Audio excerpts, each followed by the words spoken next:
Hey guys, today we'll be covering 5 crazy things Queen Elizabeth II owned. Let's get right into it. Number 1, jewelry collection. Queen Elizabeth II valued finer things in life, including vintage jewelry.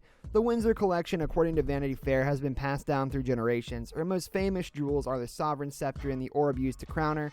Her most expensive necklace, however, is worth $122 million. It's known as the Hyderabad Nizam. It was given to Queen Elizabeth II in 1947 on the occasion of her official engagement with Prince Philip, and is made of 50 diamonds set in platinum and made by Cartier in the 1930s. It was donated by Asaf Jah, 7th Nizam of Hyderabad, one of the richest men in the world. The Queen's Nizam Hyderabad diamond necklace, according to Paul Heard, John Pye Luxury's head of luxury auctions, is composed of a central double drop pendant pave incorporating 13 emerald cut diamonds and a pear cut diamond. The chain is then formed by a series of pliers with brilliant cut diamonds and an elongated oval carabiner with a set of brilliants. The royal family guarded the jewel, which was also worn by Kate Middleton, Duchess of Cambridge, to whom the Queen has loaned her precious on several occasions. The Royal Crown jewels are a nearly priceless collection worth anywhere from $1.2 billion to $5.8 billion. Number 2, car collection. The Queen's presence was felt even in the vehicles she used to travel to various events and appointments. The iconic Range Rover has served as one of the Queen's most trusted aides over the years. She has driven and owned nearly every generation of the Range since 1979. In her garage, she also has a Rolls-Royce. No royal garage is complete without a Rolls-Royce. Less than 20 Phantom 4s were produced, with Rolls only supplying them to its most affluent customers. The Queen, of course, had 2.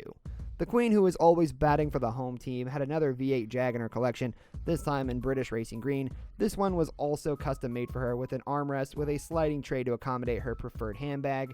The Queen has also had a long-standing relationship with Land Rover. Nothing compares to the Series 1's ability to traverse the length of the Scottish moors surrounding Balmoral Castle. Indeed, the Queen's and later the royal family's fondness for Land Rovers was largely responsible for it becoming an enduring symbol of old money. Number 3, real estate. The former monarch's real estate portfolio, worth $10 million, has always been her most expensive possession. There's also Buckingham Palace. The palace, located in the city of Westminster, is crown-owned and belongs to the reigning monarch at the time, a tradition that dates back to 1837. There are 775 rooms in total, including 19 staterooms, 52 royal and guest bedrooms, 188 staff bedrooms, 92 offices, and 78 bathrooms. During certain times of the year, visitors can tour a number of the staterooms within the palace. She is also the owner of Windsor Castle. During World War II, the Queen and her sister Margaret relocated here for safety reasons. Today, the Queen visits this location on weekends, and it serves as a sort of country home for her.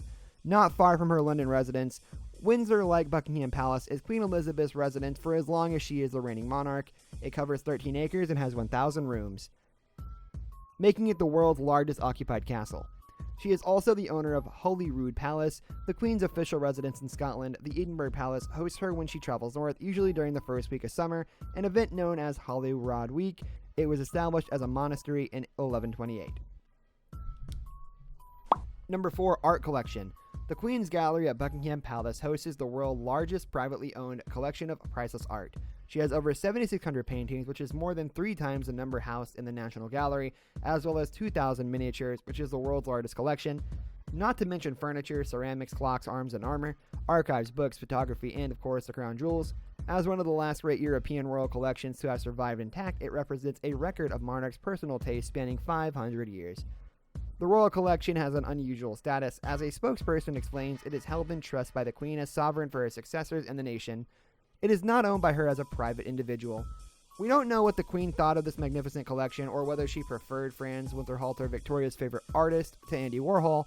Protocol requires that journalists never ask the monarch questions, and she gave little away. Speaking about her personal preferences would have undermined her moral authority to represent all of her subjects. Number 5, the wedding gown of Queen Victoria. Queen Victoria's wedding dress, a priceless outfit that forever established the trend of wearing a white wedding gown, is kept in the Royal Museum. According to Vogue, the gown was made from silk satin and lace for her wedding to Prince Albert in 1840. Before she wore the white wedding gown, the women preferred brightly colored wedding gowns, but she started a trend that has since spread around the world. On September 9, 2022, Queen Elizabeth II died, bringing the world together to mourn the longest reigning monarch in British history.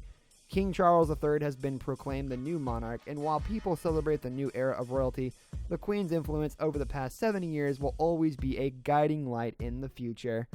That's all for today, and we'll be sure to catch you all in the next video. Have a great day, guys, and stay safe.